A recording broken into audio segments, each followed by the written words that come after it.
शहर की चकाचौंध भरी गलियों में एक पुरानी हवेली थी, जहाँ की दीवारें सदियों की कहानियां समेटे हुए थीं। उस हवेली में रहती थी आरुषि, एक ऐसी लड़की जो अपनी जिद और गुस्से के लिए मशहूर थी। उसके लंबे काले बाल हवा में लहराते थे, आंखें काजल से सजी हुईं और होंठ गुलाबी जैसे कोई कली हो। लेकिन उसकी खूबसूरती के पीछे छिपी थी एक आग जो कभी भी भड़क सकती थी। आरुषि का परिवार अमीर था, लेकिन उसकी जिंदगी में प्यार का नामोनिशान नहीं था। वह मानती थी कि प्यार सिर्फ कमजोर लोगों का बहाना है। दूसरी तरफ था वीरेंद्र, शहर का सबसे कामयाब बिजनेसमैन। लंबा कद, चौड़ी छाती, गहरी आंखें जो किसी को भी घूर कर चुप करा दें। वीरेंद्र की जिंदगी में सिर्फ पैसा और पावर था। वह किसी पर भरोसा नहीं करता था, खासकर औरतों पर। उसकी पिछली गर्लफ्रेंड ने उसे धोखा देकर छोड़ दिया था, और तब से वह औरतों को सिर्फ इस्तेमाल की चीज़ समझता था। लेकिन किस्मत ने कुछ और सोचा था। आरुषि और वीरेंद्र की मुलाकात एक बिजनेस पार्टी में हुई। आरुषि का पिता एक बड़ा प्रोजेक्ट वीरेंद्र को देना चाहता था, लेकिन आरुषि को वीरेंद्र बिल्कुल पसंद नहीं था। वह उसे घमंडी, अहंकारी और औरतों का दुश्मन मानती थी। पार्टी में जब वीरेंद्र ने आरुषि से हाथ मिलाने की कोशिश की, तो आरुषि ने उसका हाथ झटक दिया और कहा, मिस्टर वीरेंद्र, आप जैसे लोग सिर्फ पैसों से औरतें खरीदते हैं, लेकिन मुझे नहीं खरीद सकते। वीरेंद्र मुस्कुराया, लेकिन उसकी आंखों में आग थी। मिस आरुषि, आप जैसी जिद्दी लड़कियां मुझे पसंद है। चुनौती पसंद है मुझे। उस रात से दोनों के बीच नफरत की शुरुआत हो गई। आरुषि का पिता बीमार पड़ गया और प्रोजेक्ट की जिम्मेदारी आरुषि पर आ गई। मजबूरी में उसे वीरेंद्र से मिलना पड़ा। हर मीटिंग में झगड़ा, हर बात पर तंज। वीरेंद्र आरुषि को चिढ़ाता, तुम्हारी ये आंखें गुस्से में और खूबसूरत लगती हैं। आरुषि जवाब देती, और तुम्हारा ये घमंड तुम्हें कब्र में ले जाएगा। लेकिन धीरे धीरे कुछ बदलने लगा। एक दिन बारिश में आरुषि की कार खराब हो गई। वीरेंद्र ने उसे लिफ्ट दी। कार में दोनों चुप थे, लेकिन वीरेंद्र की खुशबू आरुषि को परेशान कर रही थी। वह मर्दाना खुशबू जो उसके दिल की धड़कन बढ़ा रही थी। वीरेंद्र ने कहा, तुम नफरत करती हो मुझसे, लेकिन तुम्हारी आंखें कुछ और कहती हैं। आरुषि गुस्से में उतर गई, लेकिन घर पहुंचकर वह सोचती रही। फिर आया वह दिन जब दोनों के परिवारों ने शादी तय कर दी, बिजनेस के लिए। आरुषि रोई चीखी, लेकिन पिता की जिद के आगे हार गई। वीरेंद्र भी राजी हो गया, क्योंकि उसे लगा आरुषि को जीतना एक चुनौती है। शादी की रस्में हुईं, लेकिन दोनों के चेहरे पर मुस्कान नहीं थी। मंडप में आरुषि ने वीरेंद्र को घूर कर देखा, जैसे कह रही हो, ये शादी नहीं, युद्ध है। सुहागरात का दिन आया। हवेली का कमरा सजा हुआ था। लाल गुलाब की पंखुड़ियां बिस्तर पर बिखरी हुईं, अगरबत्ती की खुशबू हवा में घुली हुई, और दीवारों पर कैंडल्स की रोशनी नाच रही थी। आरुषि लाल जोड़े में दुल्हन बनी बैठी थी, लेकिन उसका चेहरा गुस्से से लाल था। घूंघट के नीचे से वह वीरेंद्र को देख रही थी। वीरेंद्र शेरवानी में राजकुमार लग रहा था, लेकिन उसकी आंखों में शरारत थी। दरवाज़ा बंद हुआ। वीरेंद्र कमरे में आया और आरुषि के पास बैठ गया। तो मिसेज वीरेंद्र, सुहागरात मुबारक हो, उसने तंज कसा।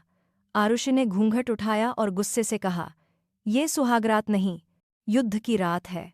तुम मुझे छुओगे भी नहीं। वीरेंद्र हंसा, अरे वाह, इतना गुस्सा, लेकिन शादी हो गई है, अब तुम मेरी हो।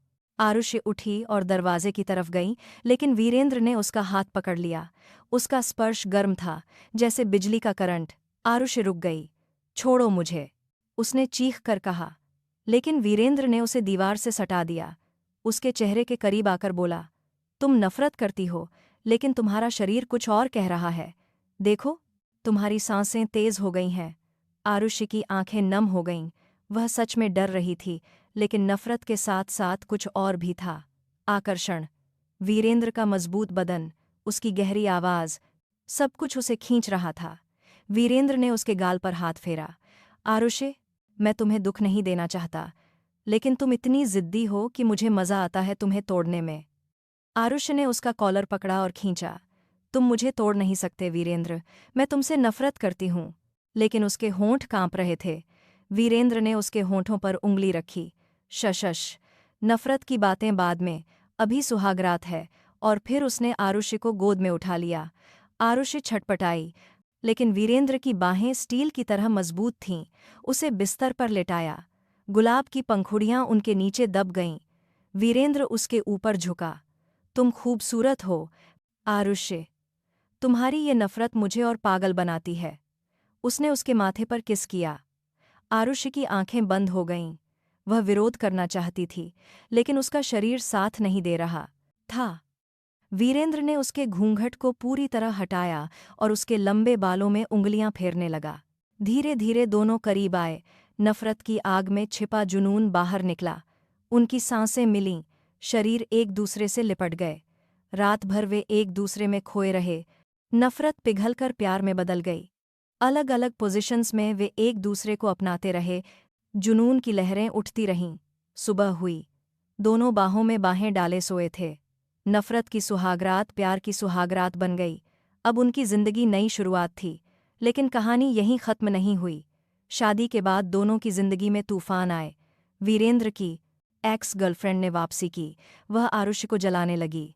वीरेंद्र मुझे प्यार करता है, तुम तो सिर्फ बिजनेस की शादी हो। आरुषि को शक हुआ। एक रात वह वीरेंद्र को उस लड़की के साथ देखी। गुस्से में उसने तलाक की बात की, लेकिन वीरेंद्र ने सच्चाई बताई। वह लड़की ब्लैकमेल कर रही थी। आरुषि को अपनी गलती का एहसास हुआ। उस रात फिर वे करीब आए। सिर्फ प्यार से भरी रात, कोई नफरत नहीं। वे हनीमून पर गए, गोवा की बीच पर।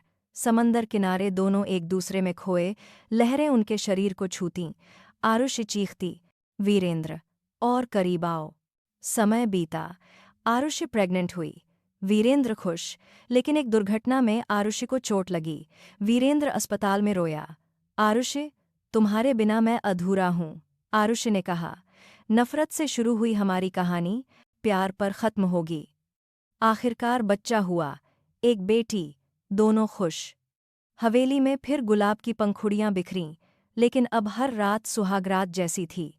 वीरेंद्र आरुषि को बाहों में लेता।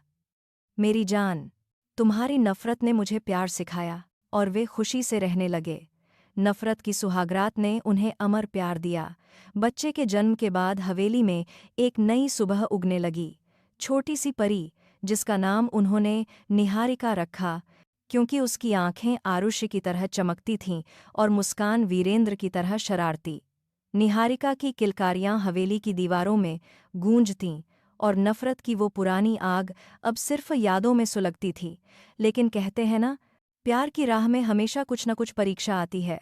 एक दिन शहर में एक बड़ा बिजनेस स्कैंडल हुआ। वीरेंद्र का नाम एक फ्रॉड केस में उछला। अखबारों में हेडलाइंस, वीरेंद्र सिंह, अमीर से रंक तक। आरुषि को विश्वास नहीं हुआ। वह जानती थी कि वीरेंद्र ईमानदार है, लेकिन सबूत उसके खिलाफ थे। ऑफिस के कुछ लोग, जिन्हें वीरेंद्र ने निकाला था, बदला ले रहे थे। आरुषि ने वीरेंद्र से पूछा, सच बताओ, क्या गलती की है तुमने? वीरेंद्र की आंखें लाल थीं। मैंने कुछ नहीं किया आरुषि, लेकिन मुझे फंसाया जा रहा है। आरुषि ने फैसला किया, वह खुद लड़ेगी। उसने अपना पुराना गुस्सा याद किया।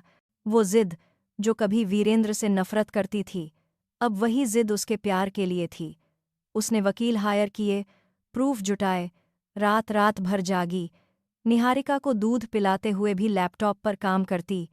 वीरेंद्र देखता और कहता, तुम मेरी शेरनी हो, लेकिन अंदर से वह टूट रहा था। एक रात वह शराब पीकर आया और आरुषि से बोला, शायद मुझे छोड़ दो, मैं तुम्हें बर्बाद कर दूंगा। आरुषि ने उसे थप्पड़ मारा। वीरेंद्र सिंह, तुम मेरे पति हो, मेरे बच्चे के पिता। तुम हार नहीं मानोगे, और मैं तुम्हें हारने नहीं दूंगी। उस रात दोनों रोए। फिर आरुषि ने उसे बाहों में लिया। चलो बेडरूम, आज फिर करीब आएंगे, ताकत चाहिए ना? वीरेंद्र मुस्कुराया। कमरे में फिर वही लाल गुलाब, वही अगरबत्ती, लेकिन अब कोई नफरत नहीं, सिर्फ विश्वास। आरुषि ने वीरेंद्र की शर्ट उतारी, उसके सीने पर किस किया। ये सीना मेरा है, कोई इसे तोड़ नहीं सकता। वीरेंद्र ने उसे गोद में उठाया, बिस्तर पर लिटाया। आज आरुषि ऊपर थी। वे एक दूसरे में खो गए, जुनून से भरी थकान तक। उस रात से वीरेंद्र को नई ताकत मिली। आरुषि ने कोर्ट में सबूत पेश किए। वीरेंद्र बरी हुआ, लेकिन बदला लेने का वक्त आया। उसने उन लोगों को बेनकाब किया, जेल भिजवाया। शहर ने फिर उसका सम्मान किया।